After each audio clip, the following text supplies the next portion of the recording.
We begin today in California, where it seems winter weather just won't end after back-to-back winter storms. An approaching atmospheric river could produce even more snow and heavy rain. Officials are warning residents, start preparing now. Rich Rodriguez has more from Fresno, California. For days, we've enjoyed seeing a panoramic view of snow in our foothills below 3,000 feet. But that picture postcard won't last long with an atmospheric river on the way. In less than a week, we're going to put 6 to 8 inches of rain on top of that. This storm will be unlike any other weather event so far this season. It's just really important that we communicate the severity of this situation so you can stay safe and you can get ready. Fresno County's Office of Emergency Services has been preparing for days, meeting with the Sheriff's Office, Fire, Public Works, water districts, and utilities. The plan is to have emergency responders in place. Mejorado says sandbags are already available in Westside communities where flooding is likely from the San Joaquin River. The Kings River is already carrying a large volume of water. What can't be controlled are creeks that flow into the Kings below Pine Flat Dam. They could reach up to more than 14,000 cubic feet per second, which is about 3 times more than is being released out of Pine Flat Dam right now. It is going to come with a vengeance into the river and find its way downstream all the way. Right now, the river flow measures 8.5 feet east of Kingsburg. McFarland says once the rain starts, it could climb another 5 feet by this weekend.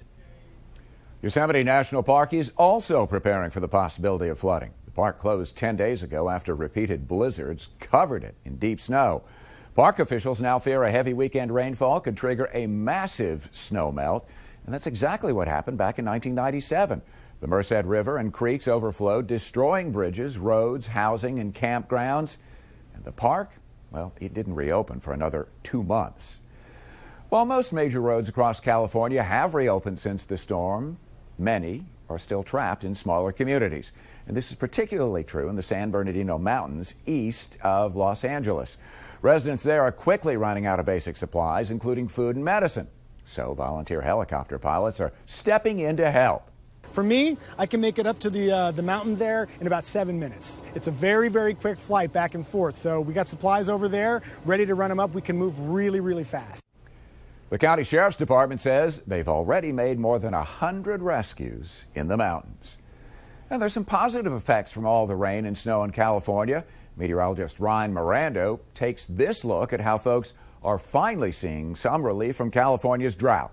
California really has had a wet season, and this is really helping out with their drought. This is the current drought monitor. Some areas along the coast and in the higher elevations not even experiencing a drought anymore. 6 months ago, though, in the beginning of September, there was so much higher drought. Some of the areas in that dark red, that's the exceptional drought, the highest level that there can be, and they're even expecting more rain and snow on the way over the next 5 days. In the higher elevations in the Sierra Nevada, they could get another 48 to 60 inches. Along the coast where it falls as rain, up to 3 to 6 inches through the Bay Area, down towards Santa Barbara, around 2 to 3 inches of rain on top of what's already been there this season. Now, this still affects everyone across the nation, as a lot of our food has been grown in California, to 1/3 of our vegetables, 3/4 of our fruits and nuts, to foods that we eat every day, like almonds, dairy products, and even all the way to wine. So when this is all said and done, it definitely is still a good thing. While California's unusually cold temperatures and active weather are great for drought relief, they're not so great in other ways. Effects on agriculture can be a major problem, with crops and trees freezing or being overrun by all the water. A 6th-generation rancher tells our team in Redding that bees have also felt the full force of the storms. Yeah, this has not been ideal weather for the trees and mainly for the bees. That's one thing that you might notice as you're driving along out by the orchards. You're not hitting all those bees like you normally would this time of year because they're not flying. So that's something that growers are really worried about. There hasn't been enough warm temperature for the bees to fly. So they're concerned that the pollination levels might not be what they normally would. The colder temperatures have also meant grass isn't growing as it normally would this time of year. In spite of all the rain, this can affect cow ranchers in the region. In Utah, there are new concerns about the chance of nasty spring flooding there as warmer temperatures arrive. Some are comparing this season's weather to similar snowfall decades ago. And the excess water that lingered into spring, Lincoln Graves has more. When a record snowstorm buried Draper's Suncrest neighborhood last month, John Flint spent hours digging out. Was this the most snow he'd ever seen where he lived? He thought back to a time of flooding to remember. We haven't had snow up here like this since probably the 2010, 2011, the winter that it snowed really bad, that we got all the flooding afterwards. It's been another epic snow year with a very healthy snowpack. Does that mean flooding this year? At some point, when we get in the spring months, that's all going to be melting and coming down into our creeks and rivers. Glenn Merrill with the National Weather Service says how that snowpack comes down is all dependent on weather. A consistent, gradual warm-up through spring is ideal. A cool, wet spring that lasts into May is not. Then we have an exceptionally robust snowpack, well above normal. And then all of a sudden we flip the switch and we go from a continuation of winter straight into summer. Meaning lots of snow melts very quickly. It's the scenario that led to historic flooding in 1983. Water inundated many areas, but Utahns really remember downtown when sandbags lined city streets. And it was like rivers running downtown. It was incredibly weird. And then in the spring, it was just crazy. There were people fishing like on Main Street. I think it was Main Street or State Street, one of the two. There's so much water, like people were catching trout. Well, it's a different story on the other side of the country where winter temperatures have been unusually mild and there's been limited snowfall. Ashley Hoke takes a look at how the unseasonably warm winter is affecting ski results in North Carolina. Sugar Mountain Resort is looking to rebound after warmer temperatures the past few weeks. Officials with the village of Sugar Mountain, North Carolina, say it's been the warmest February on record, and the area has only received a third of its normal snowfall. Gunther Yokel, owner of Sugar Mountain Resort, says they are hopeful temperatures will drop below freezing and they can start making snow again soon. We're still serious about March. I mean, we're looking at the forecast and there's some snow in the weather on Friday. Tuesday, when we were out on the mountain, temperatures on the base were in the 50s, with 2 slopes and 1 lift open. But despite those warmer temperatures, skiers and snowboarders tell me they're still able to have some fun hitting the slopes. There's really no such thing as a bad ski day, so we'll have fun. Maybe just leave a little earlier.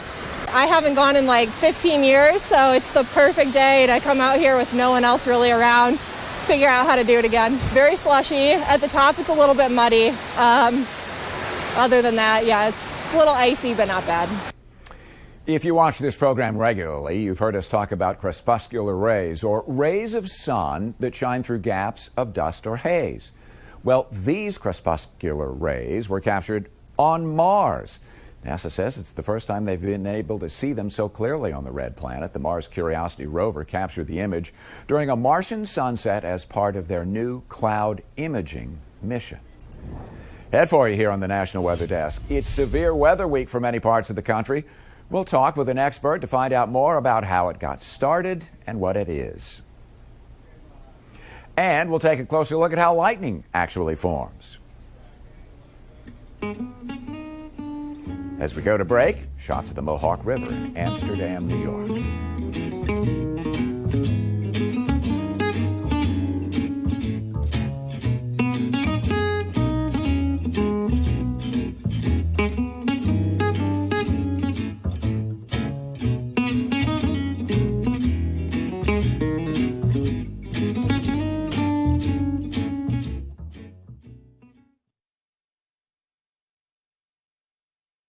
Hi everyone, I'm meteorologist Charlie Lopresti with a look at the Northeast. Temperatures look seasonable, if not a few degrees warmer than normal today. There'll be a lot of low to mid 40s. I don't think we'll see a ton of sunshine. Notice skies are brightest back into northern New Jersey, New York, and through southern New England. There's a big ocean storm to our east, and that's keeping some clouds from time to time during the afternoon. There may even be a brief rain or snow shower, especially in northern New England. There's a chance for a few rain and snow showers again on Thursday, and temps look seasonable around 40. I'm meteorologist Jonathan Myers, and here's a look at the mid-Atlantic region. Temperatures going to be cold when we start off on our Wednesday. Temperatures in the 20s and 30s. By the afternoon, not a whole lot better. Some 40s from Maryland northbound, maybe some 50s central and southern Virginia. At least it comes with sunshine, as fair weather high pressure is our latest weather maker, but there's also going to be a chilly breeze, so make sure you've got a jacket handy with your sunglasses for midweek. That's the scene here. I'm meteorologist Venus Reed. Here's a look at your highs for the day. It looks like we're going to continue to see cooler temperatures up around Nashville, 58 degrees, 69 around Birmingham, 70 Macon, about 70 in Jacksonville, about mid to lower 80s across parts of Florida. So we're looking at some sun and clouds out there for the early part of the day. There could be some showers that move in over Memphis and then northern portions of Mississippi and Alabama. Could be some late afternoon showers in Florida, but things start to calm down overnight.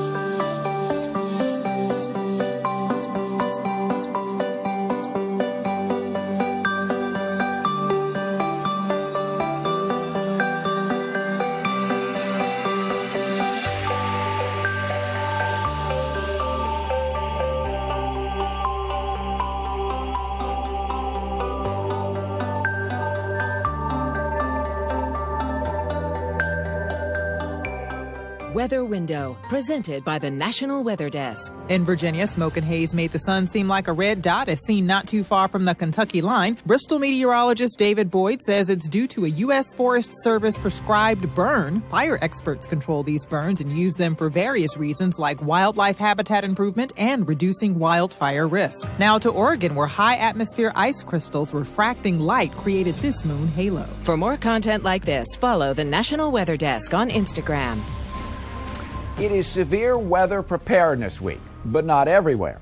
Emily Gracie spoke with the National Weather Service office in Kansas City to find out where it's occurring and why it happens at different times of the year, depending on where you live.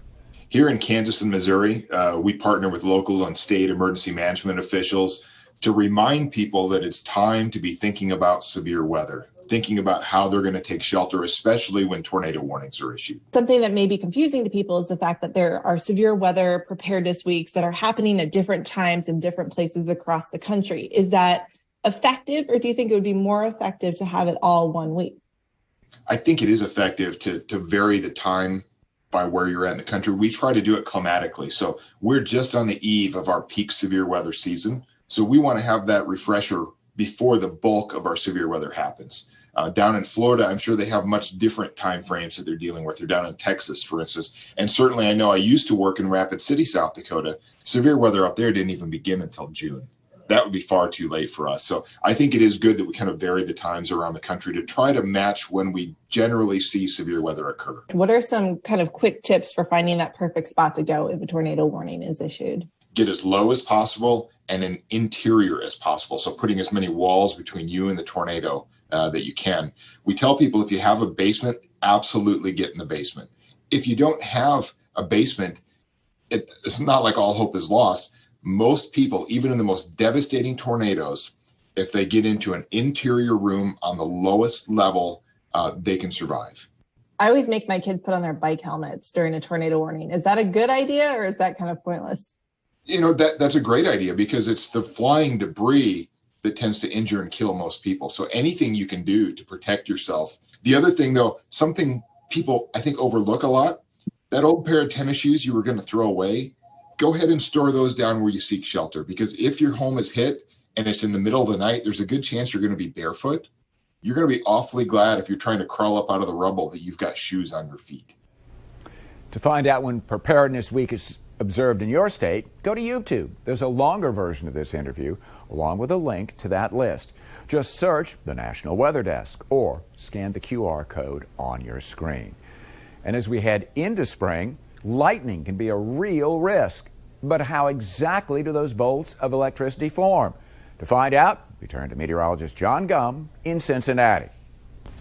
Well, spring is lightning season, and lightning is one of the biggest killers across the nation. So just how does lightning form? Well, it all starts with positive and negative charges. Positive charges on the ground, negative charges up at cloud level. Of course, these two attract. So what you start to get is what we call a stepped leader that begins to come down from the cloud. Those negative charges, those electrons start to line up. Of course, they're attracted to the positive charges there. Eventually, what happens is the leader nears the ground, and those positive charges on the ground start to flow upward. As these two come together, they merge, and a powerful electric current flows in between them.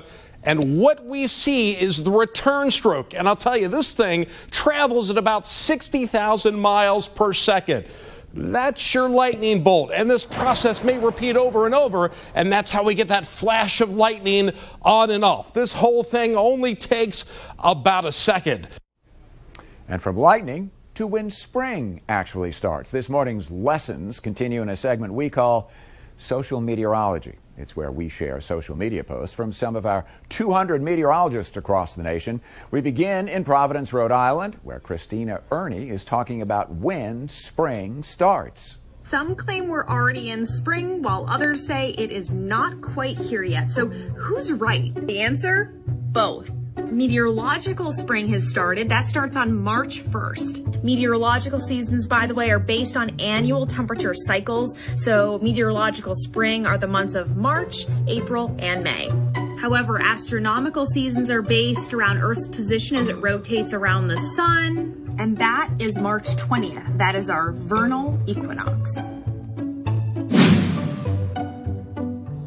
Hey guys, this is your friendly reminder that we are going to be springing forward this weekend as we begin daylight saving time. Now, as a mom, I am not looking forward to losing that hour of sleep, but this is a good time of the year to start catching up on some things that you might have not done in a while. This weekend, you can change the batteries in your smoke and carbon monoxide detector. This is also a good time to maybe change your air filters, and if you don't have one, a weather radio. It's a great thing to have. This is a good time to set it up and make sure it's ready as we start to approach severe weather season. I'm gonna start off by talking about what a watch is. I went with the pizza toppings, just spice things up a little bit. So a watch just pretty much means that hazardous weather is possible. So all of those ingredients are there, they're just not together yet. So it allows you enough time to prepare to take action, get ready for whatever's about to hit, get inside, take shelter, get your kit ready.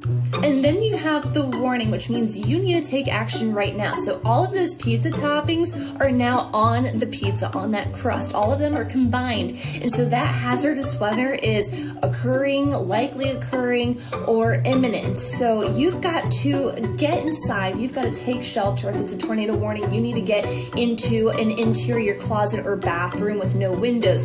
You've got to protect yourself, and you've got to take that action now.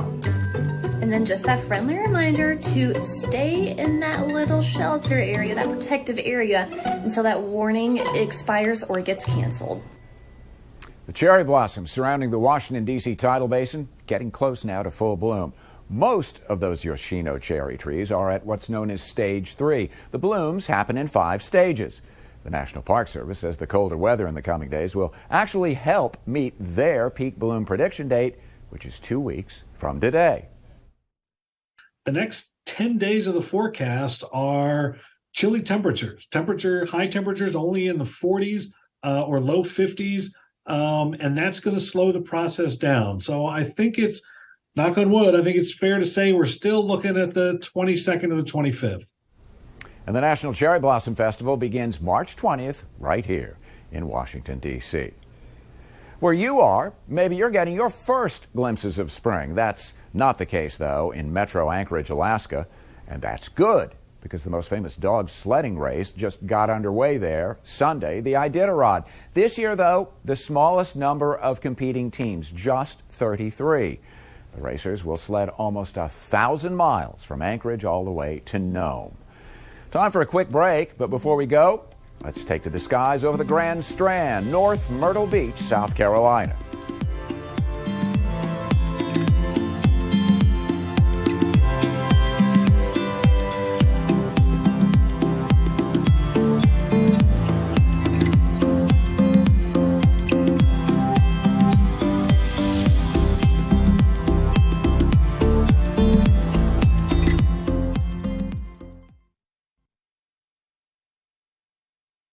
Good Wednesday morning, everyone. I'm meteorologist Andrew Buckmichael. Taking a look at your weather story across the Midwest for the day today. We've got some snow showers across the northern plains here and some rain across the south here into Missouri. Now, tomorrow, that kind of expands a little bit. We've got snow across most of the northern plains, rain across the south, and then that moves over towards the Ohio Valley and Great Lakes as we head into your Friday, while the plains feels a little drier weather on Friday. Good morning, I'm meteorologist Alex Garcia. Here's a look at your regional weather. We're starting off cloudy with some sprinkles down to the south into the 60s, which you get up here north into the 30s and 40s from Oklahoma City back over to Amarillo. Cold front still diving down toward the south. It's weak, but it's enough to fire up some rain across North Texas. Down to the south, it'll be warm and humid with breaks for sunshine and temperatures running a bit above the normal. I'm meteorologist Alex Garcia, and that's a look at your regional weather. Well, hi there, everybody, and a good Wednesday morning to you. I'm meteorologist Shannon O'Donnell. Desert Southwest, we've got spring training, of course, underway in southern Arizona. A perfect 77 around Peoria and into Phoenix this afternoon versus 25 cold degrees out of Jackson Hole. San Francisco back into the low 50s. More snow on the way for the Sierra Nevada as if they need more. Next weather maker is going to be this big area of low pressure rolling down the west coast through Oregon and California. And that's the scene from here.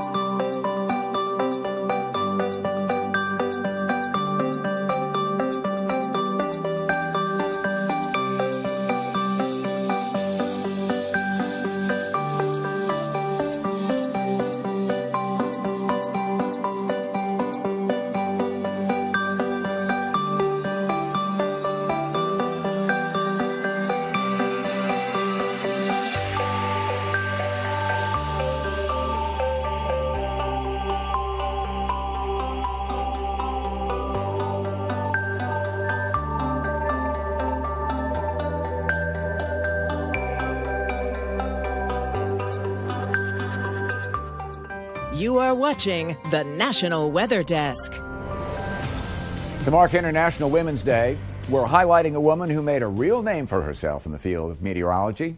Here's Emily Gracie with more. JOANNE Simpson was born in Boston in 1923 and became fascinated by weather while sailing and watching the clouds as a young child. She attended the University of Chicago, where she studied under Carl Gustav Rossby, best known for identifying Rossby waves. She got her master's degree and then went on to become the first American woman to obtain a PhD in meteorology in 1949. Her fascination with the clouds never went away. In fact, her research was centered around the movement of clouds from the tropics to the mid-latitudes. She developed models that demonstrated how important clouds were in driving tropical circulation. Dr. Simpson encountered roadblocks throughout her career in a male-dominated field, but she persisted in the academic world as well as the government sector, eventually becoming NASA's lead weather researcher. She received many awards, including AMS's Carl Gustav Rossby Research Medal in 1983 for outstanding contributions to man's understanding of the structure of the atmosphere. JOANNE Simpson passed away in 2010 at the age of 86.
Thanks for joining us. Tomorrow on the National Weather Desk, we'll debunk some common weather myths. I'm Dave Lucas. Make it a great Wednesday. We'll see you back here tomorrow.